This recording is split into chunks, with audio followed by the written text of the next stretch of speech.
ನಾವು ತಪ್ಸಕ್ಕಾಗಲ್ಲ, ಅದಿರುತ್ತೆ, ಅದು ಮನುಷ್ಯನ ಸಹಜ ಅದೊಂದು ಪ್ರಾಸೆಸ್. ಪಾಸ್ಟ್ ಇಸ್ ಪಾಸ್ಟ್ ಅಲ್ವಾ? ನೀವ್ ಎಷ್ಟೇ ಯೋಚನೆ ಮಾಡಿದ್ರು, ಎಷ್ಟೇ ರಿಗ್ರೆಟ್ ಮಾಡಿದ್ರು, ಏನೇ ಮಾಡಿದ್ರು ಅದನ್ನ ಚೇಂಜ್ ಮಾಡಕ್ಕಾಗತ್ತಾ? ಜೀವದ ಬಗ್ಗೆನೇ ಆಸೆಯನ್ನು ಬಿಟ್ಕೊಡುವಂತ ಯೋಚನೆಗಳನ್ನ ಇತ್ತೀಚೆಗೆ ವಿದ್ಯಾರ್ಥಿಗಳು ಜಾಸ್ತಿ ಮಾಡ್ತಿದ್ದಾರೆ. That's the warning sign.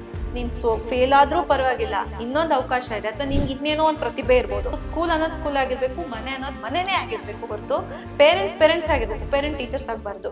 So ಇವಾಗ ಒಂದು ಪರೀಕ್ಷೆ ವಿದ್ಯಾರ್ಥಿ ಅಥವಾ ವಿದ್ಯಾರ್ಥಿನಿ ಬರ್ದಿರ್ತಾರೆ, ಪರೀಕ್ಷೆ ಬರ್ದು ಹೊರಗ್ ಬರ್ತಾರೆ, ಮನಸ್ಸು ಏನೋ ಒಂದು ಭಯ ಇರುತ್ತೆ, ಹೆಂಗ್ ಬರ್ದು ಆ ಒಂದು ವಾತಾವರಣದಿಂದ ಒಬ್ಬ ವಿದ್ಯಾರ್ಥಿನಿ ಹೊರಗ್ ಬರೋಕೆ ಏನ್ ಮಾಡ್ಬೇಕು? ಓಕೆ, ಇಲ್ಲಿ ಭಯ ಹೇಗೆ ಕಾಮನ್, ಈ ಒಂದು ಎಕ್ಸಾಮ್ ಆದ್ಮೇಲೆ ಅದೊಂಥರ ಹ್ಯಾಂಗ್ ಓವರ್.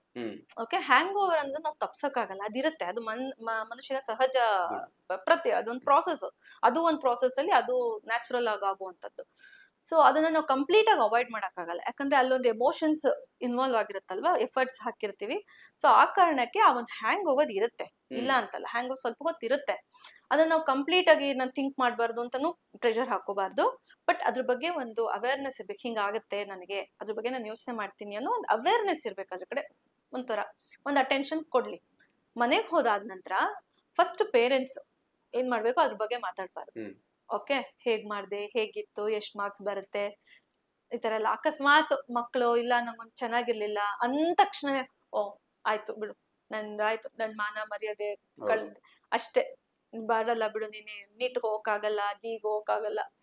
ಹೀಗೆಲ್ಲ ಮಾಡ್ಬಾರ್ದು. ಓಕೆ, ಮಕ್ಕಳು ಮತ್ತೆ ಇದು ಪೇರೆಂಟ್ಸ್, ಅವ್ರಿಗೆ ಪೇರೆಂಟ್ಸ್ ಏನ್ ಮಾಡ್ಬೇಕು ಅಂತಂದ್ರೆ ಬರೀ ಅವರು ವಿಶ್ರಾಂತಿ ತಗೊಳ್ಳೋ ತರ ಅವರ ಮೊಬೈಲ್ ಅಥವಾ ಟಿವಿ ಏನಿದೆ ಅದನ್ನ ಮಾನಿಟರ್ ಮಾಡುವಂಥದ್ದು, ಅವ್ರು ಚೆನ್ನಾಗಿ ನಿದ್ರೆ ಮಾಡ್ತಿದ್ದೀರಾ ಅಂತ ನೋಡ್ಕೊಳ್ಳುವಂಥದ್ದು, ಇದನ್ನ ಮಾಡ್ಬೇಕು. ಜೊತೆಗೆ ಫಿಸಿಕಲ್ ಎಕ್ಸರ್ಸೈಸ್ ಇದೆಯಾ ಅವ್ರಿಗೆ ಅನ್ನೋದು ನೋಡ್ಕೊಳ್ಳುವಂಥದ್ದು. ಇನ್ ಮಕ್ಳಿಗೆ ನಾನ್ ಹೇಗ್ ಮಾಡಿದ್ದೆ ಇವತ್ತು ಪೇಪರು ಅಂತ ಒಂದ್ ಸ್ವಲ್ಪ ಹೊತ್ತು ಯೋಚನೆ ಮಾಡ್ಲಿ, ಬೇಡ ಅಂತಲ್ಲ, ಯಾಕಂದ್ರೆ ಆಗ್ಲೇ ಹೇಳ್ದಂಗೆ it's normal to think. So ಬರುತ್ತೆ, ಒಂದ್ ಸ್ವಲ್ಪ ಹೊತ್ತು ಯೋಚನೆ ಮಾಡ್ಲಿ, ಹೇಗ್ ಮಾಡ್ದೆ, ಆ ಪ್ರಶ್ನೆ ಬಿಟ್ಟೆ, ಇದನ್ನ ಇನ್ನೊಂಚೂರು ಚೆನ್ನಾಗ್ ಮಾಡ್ಬೋದಿತ್ತು, ಈ ತರ ಬರುತ್ತೆ. ಬಟ್ ಎಷ್ಟೊತ್ತು ಯೋಚನೆ ಮಾಡ್ತೀನಿ ಅನ್ನೋದು ಮ್ಯಾಟರ್. ಓಕೆ, ಸೊ ಅದ್ರ ಬಗ್ಗೆ ನಮ್ಗೆ ಸ್ವಲ್ಪ ಎಚ್ಚರಿಕೆ ಇರಬೇಕು. ಒಂದ್ ಸ್ವಲ್ಪ ಹೊತ್ತು ಯೋಚನೆ ಮಾಡಿದ್ರೆ ಪರವಾಗಿಲ್ಲ. ತೀರಾ ಅದನ್ನ ನನ್ನ ಮೈಂಡ್ ಅನ್ನೇ ಫುಲ್ ಆಕ್ಯುಪೈ ಮಾಡ್ತಿದೆ, ಬೇರೆ ಕಡೆ ನಾನು ನೆಕ್ಸ್ಟ್ ಎಕ್ಸಾಮ್ಗೆ ಓದ್ಕೊಳಕ್ ಆಗ್ತಿಲ್ಲ ಅಂದ ತಕ್ಷಣ ದಟ್ಸ್ ದ ವಾರ್ನಿಂಗ್ ಸೈನ್. ಎಚ್ಚೆತ್ಕೋಬೇಕು. ಓಕೆ, ಯಾಕೆ ಅಂತಂದ್ರೆ you can apply this control and out of control. Past is past ಅಲ್ವಾ? ನೀವ್ ಎಷ್ಟೇ ಯೋಚನೆ ಮಾಡಿದ್ರು, ಎಷ್ಟೇ ರಿಗ್ರೆಟ್ ಮಾಡಿದ್ರು, ಏನೇ ಮಾಡಿದ್ರು ಅದನ್ನ ಚೇಂಜ್ ಮಾಡಕ್ಕಾಗತ್ತಾ? ಕಳ್ದೋಯ್ತು ಅಂತ ಅಷ್ಟೇ ಅಲ್ವಾ? ಸೊ ಅದ್ರ ಬದಲು ನಿಮ್ ಕೈಲಿ ಏನಿದೆ ಇವಾಗ, what is under control, next ಏನಿದೆ, ನೆಕ್ಸ್ಟ್ ಹೇಗ್ ಮಾಡ್ಬೋದು. So it is out of my control. So ಅದ್ರ ಬಗ್ಗೆ ಜಾಸ್ತಿ ಯೋಚನೆ ಮಾಡಿ ಏನು ಅದರಿಂದ ಉಪಯೋಗ ಇಲ್ಲ. ವಾಟ್ ನೆಕ್ಸ್ಟ್, ಅಲ್ಲಿ ನಾನು ಏನ್ ಸುಧಾರಣೆ ಮಾಡ್ಕೋಬೇಕು, ಹೇಗೆ ಪ್ರಿಪರೇಷನ್ ಮಾಡ್ಕೋಬೇಕು ಅನ್ನೋ ಒಂದು ತಿಳುವಳಿಕೆ ಬಂದ್ಬಿಟ್ರೆ ಈ ಒಂದು ಸಮಸ್ಯೆಗೆ ಪರಿಹಾರ ಸಿಗ್ತದೆ.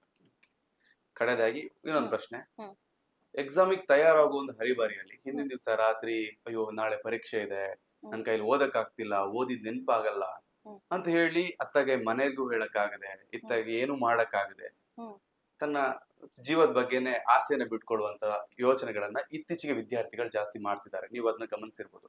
ಅಂತ ವಿದ್ಯಾರ್ಥಿ ಅಂತ ಮನಸ್ಥಿತಿಗಳಿಗೆ ಏನ್ ಹೇಳಿಕ್ ಇಷ್ಟಪಡ್ತೀರಾ?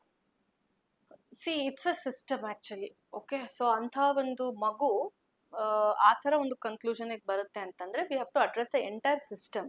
ಸೊ ಆ ಎಂಟೈರ್ ಸಿಸ್ಟಮ್ ಅಲ್ಲಿ ಬರೀ ಮಗು ಒಂದಿರಲ್ಲ, ಅಲ್ಲಿ ಸ್ಕೂಲ್ ಇದೆ, ಸೊಸೈಟಿ ಇದೆ, ಕಡೆ ಪೇರೆಂಟ್ಸ್ ಇದ್ದಾರೆ, ಮತ್ತೆ ಆ ಒಂದು ಸೆಲ್ಫ್ ಎಕ್ಸ್ಪೆಕ್ಟೇಷನ್ ಇದೆ. ಓಕೆ, ಸೊ ಇಷ್ಟೂ ಇರುತ್ತೆ ವಾತಾವರಣ ಅಲ್ವಾ? ಆ ಎಂಟೈರ್ ಸಿಸ್ಟಮ್ ಅಲ್ಲಿ ಏನು ಪ್ರಾಬ್ಲಮ್, ಎಲ್ಲಿಂದ ಪ್ರೆಷರ್ ಬರ್ತಾ ಇದೆ ಅನ್ನೋದನ್ನ ನಾವು ಫಸ್ಟ್ ಕಂಡು ಹಿಡ್ಕೋಬೇಕು. ಎರಡನೇದು, ಮಗು ಫಸ್ಟ್ ಎಲ್ಲಿ ಬೆಳೆಯೋದು, ಮನೆಯಲ್ಲಿ ಅಲ್ವಾ? ಸೊ ಮಗುಗೆ ಏನೇ ಕಷ್ಟ ಆದ್ರೂ, ಇಷ್ಟೇ ಖುಷಿ ಆದ್ರೂ ಅಷ್ಟೇ, ಎಷ್ಟೇ ಕಷ್ಟ ಆದ್ರೂ ಅಷ್ಟೇ, ಯಾರ ಹತ್ರ ಹೇಳ್ಕೋಬೇಕು?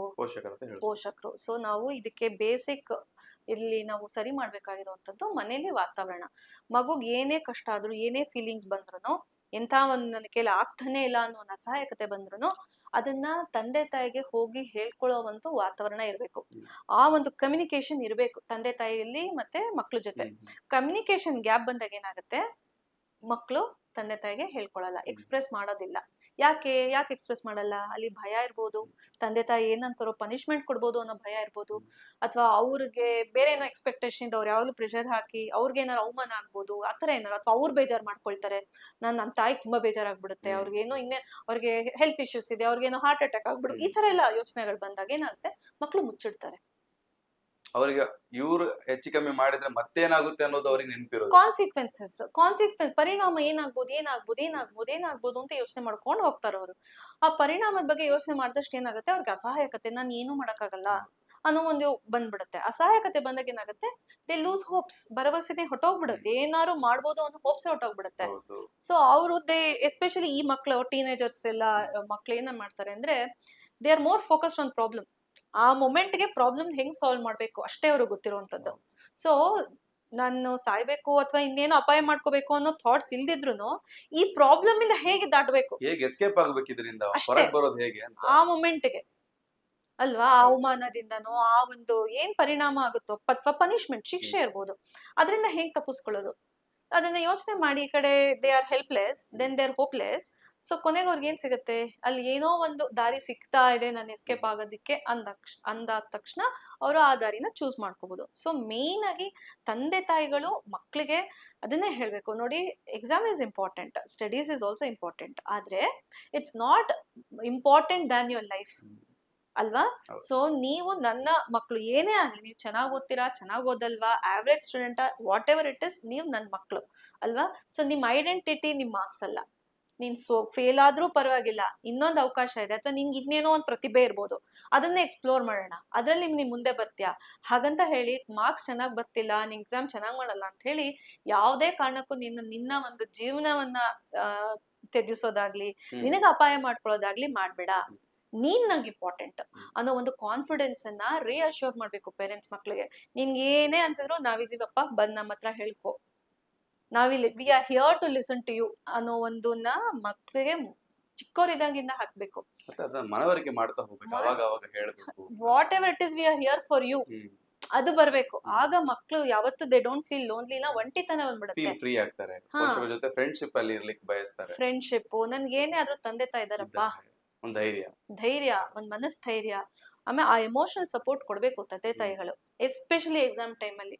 ಸೊ ಅವಾಗ ಏನಾಗುತ್ತೆ, ಹೊರಗಡೆ ಆಲ್ರೆಡಿ ಇರೋಂತ ಒಂದು ಸ್ಟ್ರೆಸ್, ಆಂಗ್ಸೈಟಿ, ಎಕ್ಸ್ಪೆಕ್ಟೇಷನ್ ಏನೇನಿದೆಯೋ ಅದನ್ನೆಲ್ಲ ನಿವಾರಿಸ್ಕೊಳ್ಳೋದಿಕ್ಕೆ ತಂದೆ ತಾಯಿಗಳೇ ಮದ್ದಾಗ್ತಾರೆ ಅಲ್ವಾ.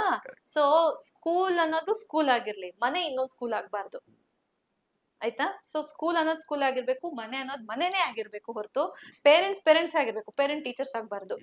ಸೊ ಈ ಒಂದು ಒಳ್ಳೆ ವಾತಾವರಣ ಮನೇಲಿ ಸೃಷ್ಟಿ ಮಾಡಿದಾಗ ಏನಾಗತ್ತೆ, ಮಕ್ಳು ಮಕ್ಳಾಗೆ ಇರ್ತಾರೆ, ಎಕ್ಸಾಮ್ ಪಾಡಿ ಅದು ಸ್ಮೂತ್ ಆಗಿ ನಡ್ಕೊಂಡು ಹೊರಟೋಗುತ್ತೆ, ಚೆನ್ನಾಗೂ ಪರ್ಫಾರ್ಮ್ ಮಾಡ್ತಾರೆ, ಆಟೋಮೆಟಿಕಲಿ ಎಲ್ಲವೂ ಸಕ್ಸಸ್ ಆಗ್ತಾ ಹೋಗ್ತವೆ, ಖಂಡಿತ ಸಕ್ಸಸ್ ಆಗ್ತಾರೆ. ಈ ಒಂದು ಸ್ಟ್ರೆಸ್, ಆಂಗ್ಸೈಟಿ ಮತ್ತೆ ಬೇರೆ ಬೇರೆ ನಾವ್ ಇವಾಗಿನ ಕಾಲದಲ್ಲಿ ನೋಡ್ತಿರೋಂತ ಒಂದು ಕ್ರೈಮ್ ಆಗಿರ್ಬೋದು, ಇದನ್ನೆಲ್ಲ ನಾವು ಕಡಿಮೆ ಮಾಡ್ತಾ ಹೋಗ್ಬೋದು. ಯಾವುದೇ ಸುದ್ದಿಯ ಅಪ್ಡೇಟ್ ಅನ್ನ ಮಿಸ್ ಮಾಡ್ಕೊಳ್ಬಾರ್ದು ಅಂದ್ರೆ ಈಗ್ಲೇ ಒನ್ ಇಂಡಿಯಾವನ್ನ ಸಬ್ಸ್ಕ್ರೈಬ್ ಮಾಡಿ. ನಿಮಗೆ ಬೇಕಾದ ಭಾಷೆಯಲ್ಲಿ ಎಲ್ಲಾ ಸುದ್ದಿ ತಿಳಿಬೇಕು ಅಂದ್ರೆ ಒನ್ ಇಂಡಿಯಾ ಆಪ್ ಅನ್ನ ಡೌನ್ಲೋಡ್ ಮಾಡ್ಕೊಳ್ಳಿ.